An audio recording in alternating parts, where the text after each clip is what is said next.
j'ai fait une pause pour appuyer sur enregistrer parce que l'appli m'a demandé d'enregistrer et je n'avais pas jusqu'à ce moment-là. Donc, désolé si vous regardez l'enregistrement et vous n'avez pas eu le début, mais on parle de l'amour et l'écologie. Donc, cette phrase qui me vient beaucoup dernièrement, c'est jamais trop tard pour aimer. C'est jamais trop tard pour aimer. Et l'heure est tard. Ce COP26 se passe vraiment tard. C'était déjà tard à Paris il y a 9 ans. Et aucun pays a respecté les engagements qu'ils ont faits à Paris. Donc l'heure est très tard. Mais c'est jamais trop tard pour aimer. Il y a une poésie par un poète gallois, anglais, gallois je crois, Melwin. Et la première ligne de cette poésie, c'est le dernier jour du monde, j'aimerais planter un arbre. Le dernier jour du monde, j'aimerais planter un arbre. Ça, je trouve une très très belle expression de l'amour. Une expression de comment la seule vraie réponse saine et sans peur face à la gravité de la situation, c'est d'aimer. Pas de manière floue, mais on ne sait pas.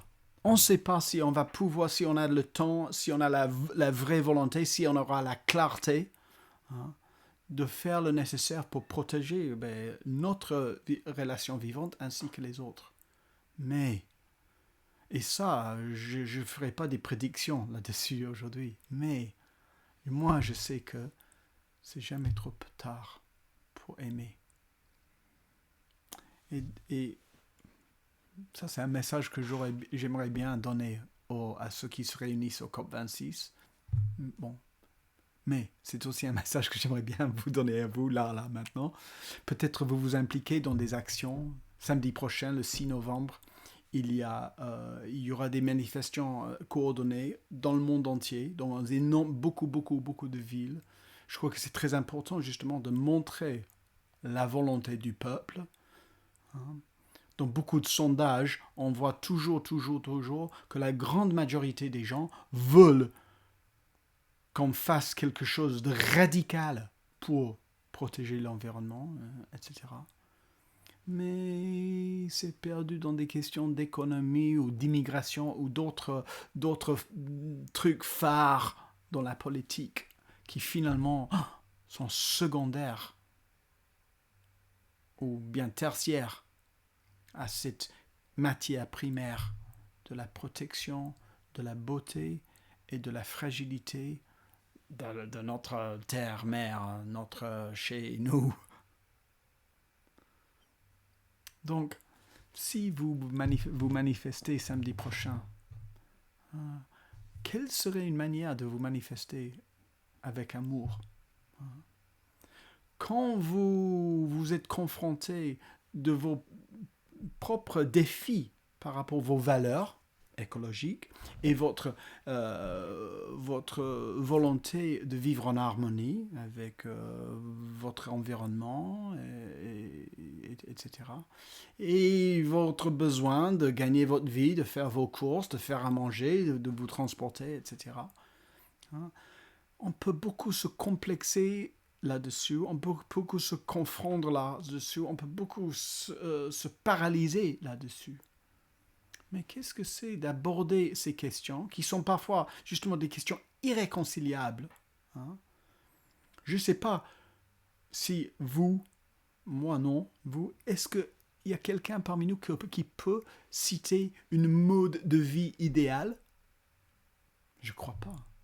Moi, je vis dans une maison que j'ai construite avec mes mains, une maison écologique, faite de bottes de paille, hyper isolée, très peu consommatrice.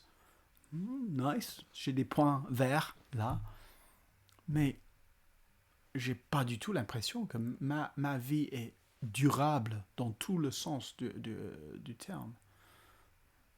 Mais donc, quand on s'engage avec ce genre de questions, est-ce qu'on peut s'engager avec amour, avec la compréhension que quel que soit le résultat de nos actions, pour le bon ou non, c'est jamais trop tard pour aimer. Et vu qu'il y aura une dernière génération sur cette terre, peut-être pas la nôtre, ou peut-être on ne sait pas, mais vu qu'il y aura, tôt ou tard, d'ici une génération, ou 10 ou 100 ou 10 000, il y aura une génération. Il y aura une génération qui connaîtra la fin de la terre. Il y aura des générations qui connaîtront énormément de perturbations. Il y a déjà dans notre génération beaucoup de gens dans beaucoup de pays qui connaissent déjà beaucoup de perturbations, des grosses déstabilisations du climat, des événements d'orage et d'inondations et de feux de plus en plus extrêmes, de plus en plus violents, de plus en plus souvent. Donc cette déstabilisation est là.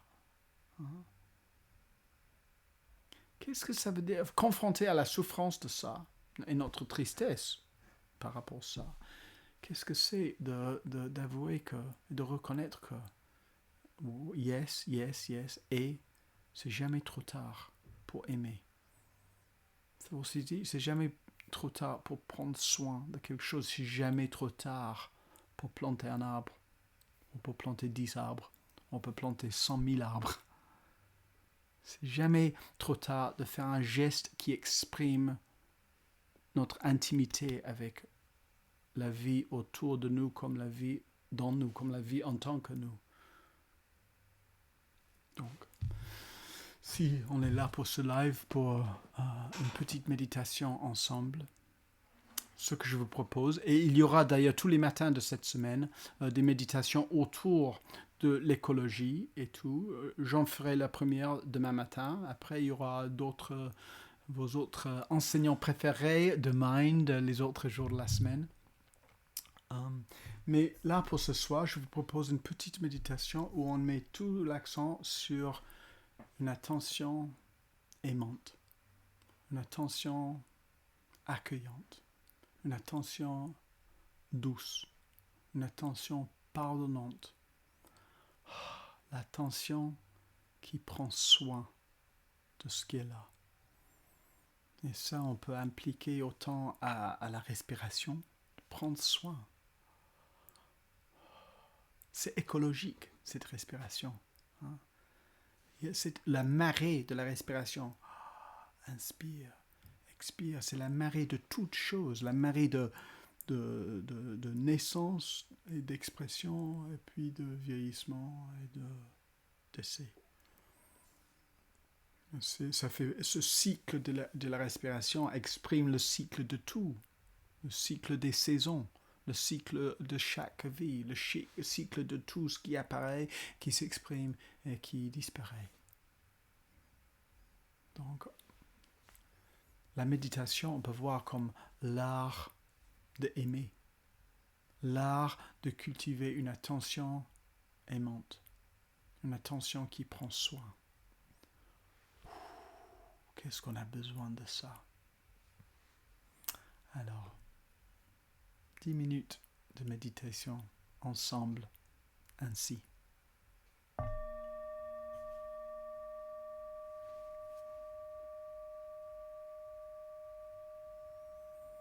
Alors,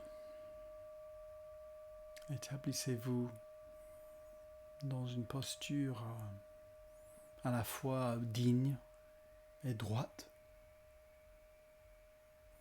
et aussi détendue, alerte et à l'aise, consciente et confortable.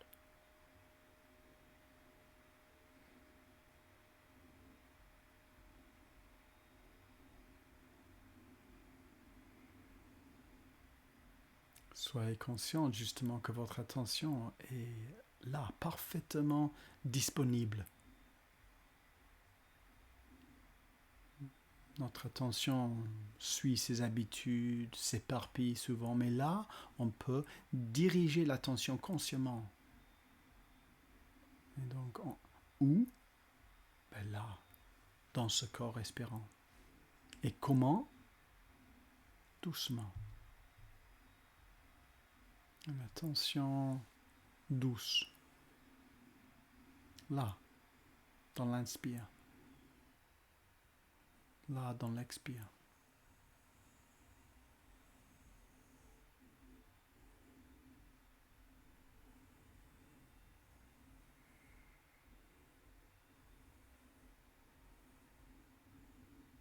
Une attention qui accueille cet instant,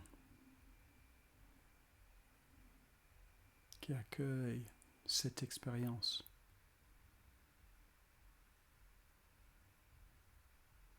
Une attention qui s'ouvre à la vie telle qu'elle se présente là.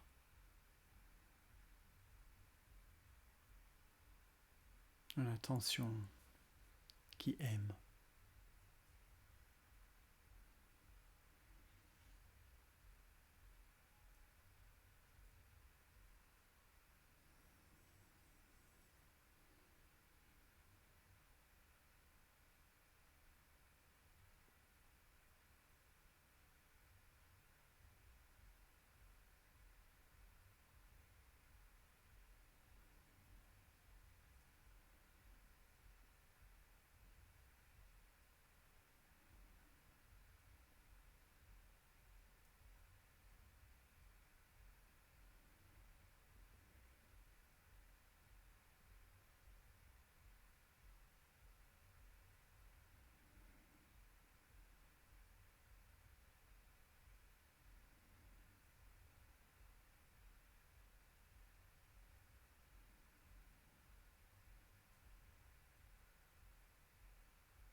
Une attention douce.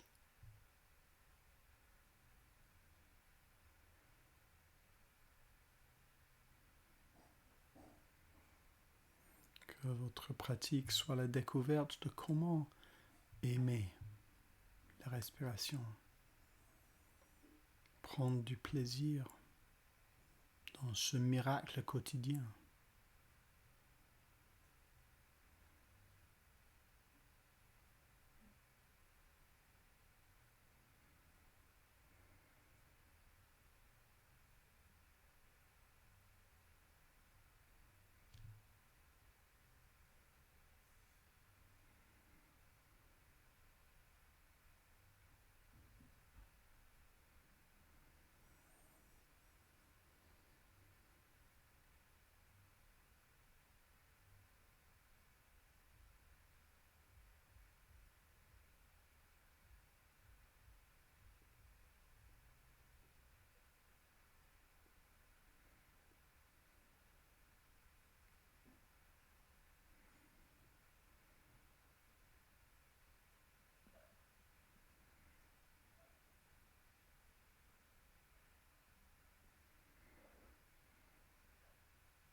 Vous pouvez essayer un tout petit sourire, soit visible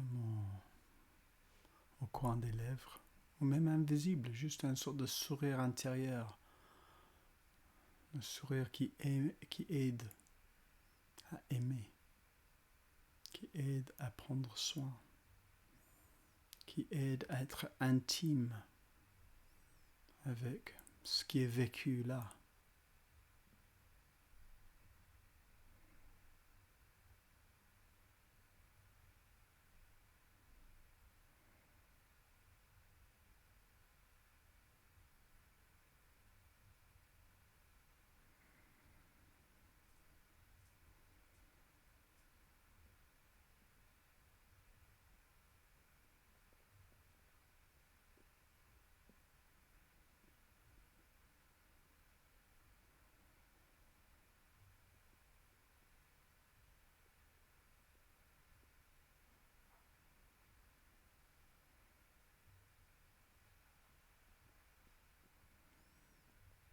Si votre attention s'éparpille, si vous voyez que vous êtes perdu dans une telle abstraction, pas de blâme, pas de drame. Non, une attention aimante, pardonnante, afin que le fait de voir où votre attention était allée et le fait de rétablir une présence là peut être fait doucement. C'est normal que l'attention s'en va, c'est sa nature. Et revenir, c'est un acte d'amour. Favoriser l'intimité avec cet instant-là, cette vie-là, comme un acte d'amour, comme une manière de prendre soin de cet instant.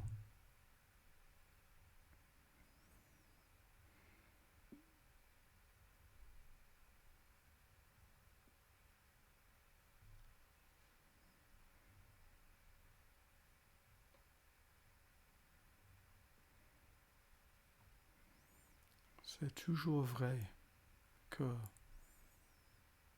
ce n'est jamais trop tard pour aimer. Et c'est toujours vrai que le meilleur moment pour aimer, le seul moment pour aimer, c'est là, maintenant, ainsi.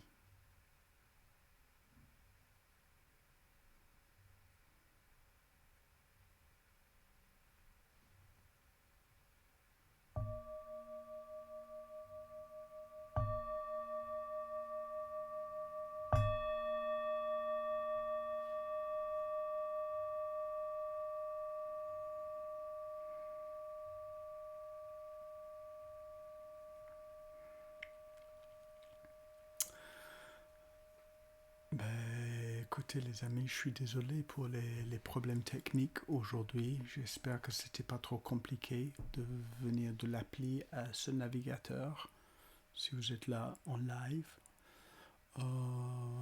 Moi je serai sur le live à 8h demain matin sur Mind pour la première méditation de la semaine.